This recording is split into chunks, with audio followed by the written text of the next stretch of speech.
Alexa, hey Alexa, how many bitches can we fit in the Tesla? Album of the day. This is a more weirder one. I mean, I'm not gonna imply like all my album recommendations are normal or anything, but this one, I don't know. It's not really a classic. It's actually a fairly new album, a few years old. It's Sensational by Young Gravy. I know what you all are thinking. Okay, Jackson, you've talked about Devo, Car Seat Headrest. All right, why is Young Gravy better than them? No. But honestly, Young Gravy's music's really fun to listen to. He's got some very fire songs, and I recommend him. It is some of the most fun I've ever had listening to an artist, and, you know, I think Gravy deserves an intro. Howdy, folks. Welcome to a new episode of the Super Puggy Show. I'm aware, I'm bald. I'm bald. Everyone shut up. Shut up. I'm the thumbhead. I get it. You know, with being bald, that comes with a lot of responsibility. That means I have to wash my hair with, like, not a lot of shampoo. Since being bald, all my hobbies consist of jumping up and down, and that's all I do. All I really want to do is just jump up and down, jump up and down. But there's also some other stuff I realized with being bald. Being bald affects my listening, all right? It affects my music taste. All I want to listen to now is two things: Celtic folk, and one of the most polarizing, one of the most eccentric, one of the most creative musical duos to come out from the 2010s, and I feel like they're going to be the future of music, 100 GECS.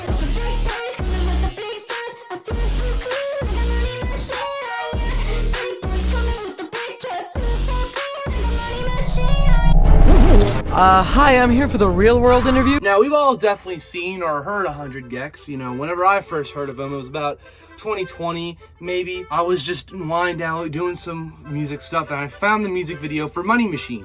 And when I first watched it, I'm gonna be honest with you, I hated it. It was so stupid, okay? The editing, garbage.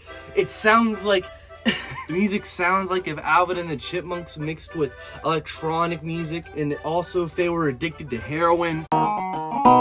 Hey, you little piss baby, you think you're so fucking cool, huh? You think you're so fucking tough? The music, it just, I didn't like it at first. Jump a year later, I'm bumping Money Machine every day. The thing that I noticed with people like 100 GECS or Death Grips, we all joke and have fun with them, but at the end of the day, we're all still listening to the music. This effect is where, at first you listen to the music and you're like, wow, this kind of sucks. I was trying to find a way to kill time. But then later, you realize, okay, this music's definitely gonna be album of the year.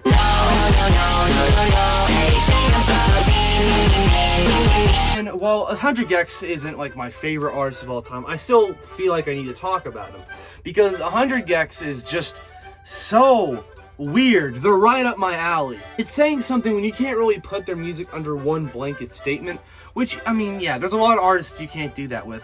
Yes, their music technically is hyper pop, but when you listen to some of their other songs like Doritos and Fritos. Okay, I went to France to get some new pens. I went to Greece to get something to eat. Yeah, it's different. And I feel like the best way to introduce you all to 100 GECS is the really, really good album, 1000 GECS.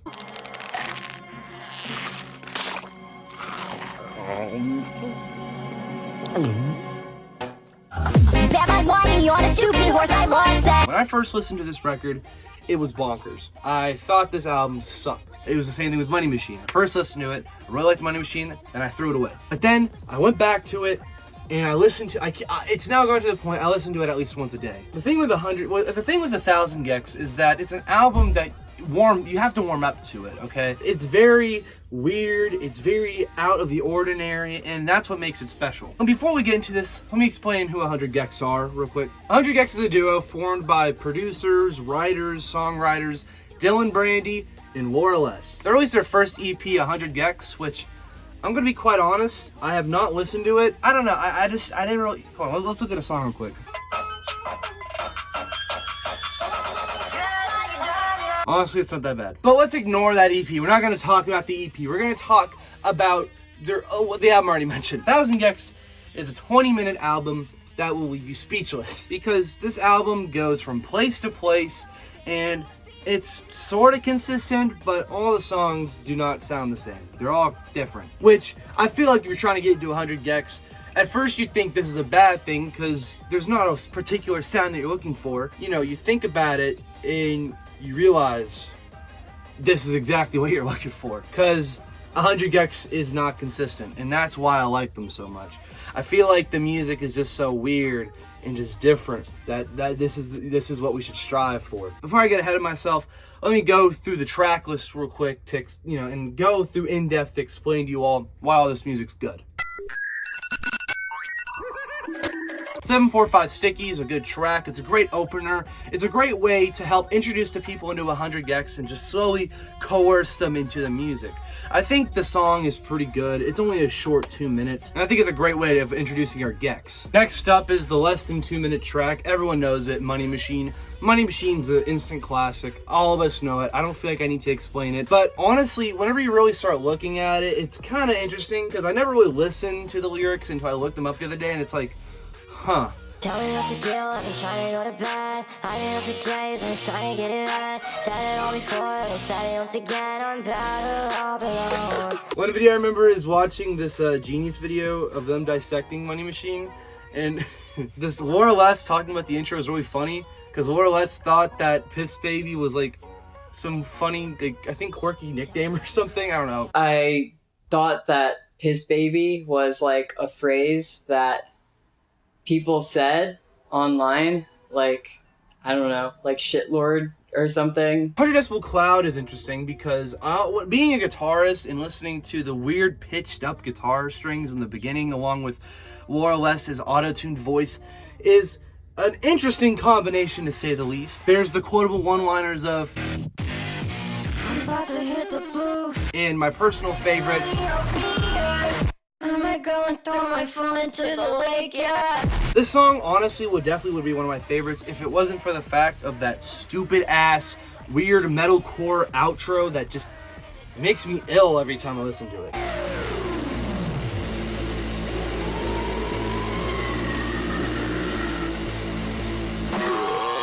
It's not bad or anything, but I feel like it ruins the flow of the song. But to be fair, if you're going to 1,000 GECS expecting a short, simple, pleasant experience, then you're absolutely wrong. And the best way to explain this is with the next track, I Need Help Immediately.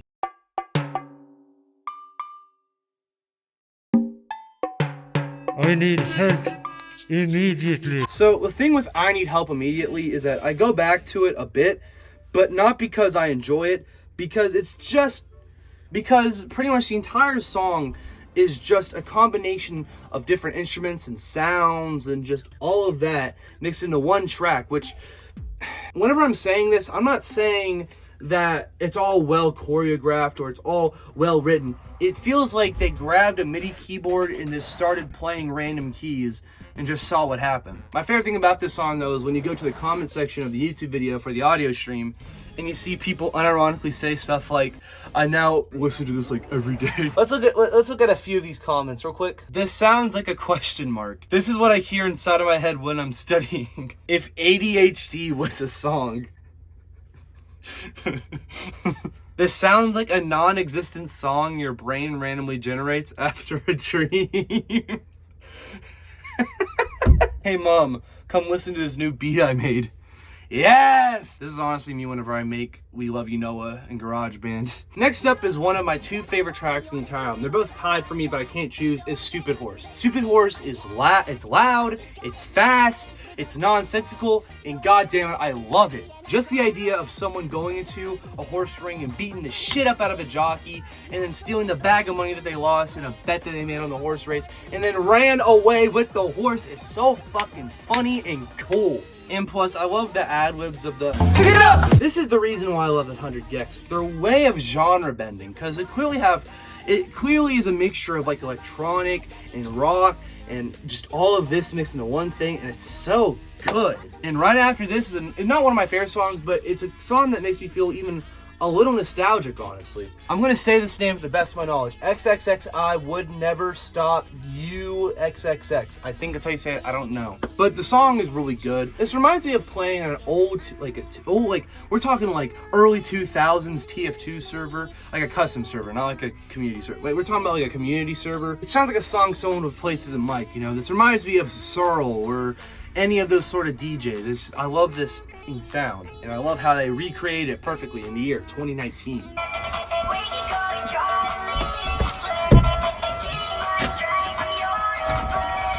Right next to Stupid Horse, Ringtone is also just one of my favorite songs on the album. I love the song just because of how cute it is. It's just a cute little simple phone ring beat with Laura Les talking about how she gave this boy his own ringtone. And it's such a cute little piece of music that I like. And I love the build up into like the second half of the song where it gets more louder and louder, and it feels like Laura's getting more anxious and anxious. And it really just blends perfectly well. GECS GECS is probably the song I go back to least, because it's a mixture of like an actual 100 GECS song and a song like I Need Help Immediately. The beginning of it is just cacophony and it's hard to process, but then the second half's an actual song. It's just okay. It's not my favorite, but it's alright. But after this is the song that makes me think the most. It's Handcrushed by a Mallet. At first, I was not too big of a fan of this song, but now I absolutely love it. And I think the reason why is two things. One, I watched the music video, and it has to be one of the craziest fucking experiences of, like, remember how in the Devo video I said that Devo had the craziest music videos ever? They don't got shit on 100 GECS, bro.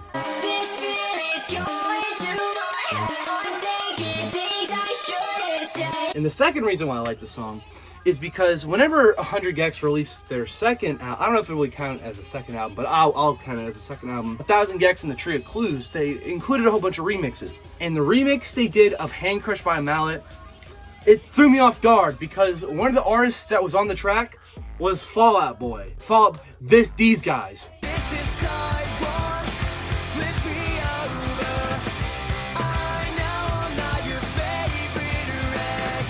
These guys worked with 100 GECS. Think of it like that. Patrick Stump's vocals was just so interesting to hear in a 100 GECS song. I was dying to find a way to kill time. But Handcrushed by Mallet is just bombastic, electric, and just soothing sometimes. I love that part where in the middle of the song it calms down for a bit, but then goes back to being loud and then just cuts off. It's great. I love it. And if this entire video is just me commenting about how much I love this album, by saying, oh, I love it, it's just so good. And the reason why I'm saying this is because I don't really know what other words to use. I'm trying my best to use adjectives, and I feel like by this point, you should just listen to the album in order to understand. And finally, we got Get To You, which is another one of those songs I don't really go back to. It's a good song, I just don't really think about it too much because, to be fair, whenever you go through a track list, like with Money Machine and Ringtone, you don't really think about those too often. Good song, just don't care that much about it. Now, I'm aware that my videos are never really formatted on talking about an album. There's that one time I talked about Call Me If You Get Lost, but I wanted to specifically talk about 1000 GECS though, because 1000 GECS is an album that I feel like is going to help push forward music into a new direction. This is an album that is so weird and so bombastic, I feel like this is something that people are going to look back on. Is it going to be one of my favorite albums of all time? I don't think so. There are definitely, like, I don't know where would this be in like top 50 albums, but it would definitely be up there. It's an amazing piece of work. It's not like The Queen Is Dead or Remain in Light, Twin Fantasy, Yeezus. It's not like any of those albums for me, but it is, I feel like it does earn a place in my heart for just introducing me and making me more just accepting of different kinds of music. I mean, I talked about this in the Little Big video, but music doesn't always have to make sense. Music videos don't always have to make sense. As long as the artist is making something that is pleasing to the viewer, I feel like that's what truly matters. And that's why I like this album so much. It's just so different, and that's why I love it. It's just so different. It's so fucking weird, but I honestly would recommend it to anyone who wants to explore and be a little different. But yeah, I know, I'm coming back to YouTube a little bit. That Kanye video got me going, and can't stop. Anyway, thank you all for watching me talk about 1000 GECS. I really like this album. Please check it out. And please, oh please, buy the merch. Come on guys, come on guys. You're telling me you do not want to put my face on your chest? Well, look, you telling me you don't want to put this face on your body? Come on guys, come on guys. Thank you all for watching. I appreciate you all watching. It means a lot to me, and that is just, that's just it. Anyway, yeah. Bye.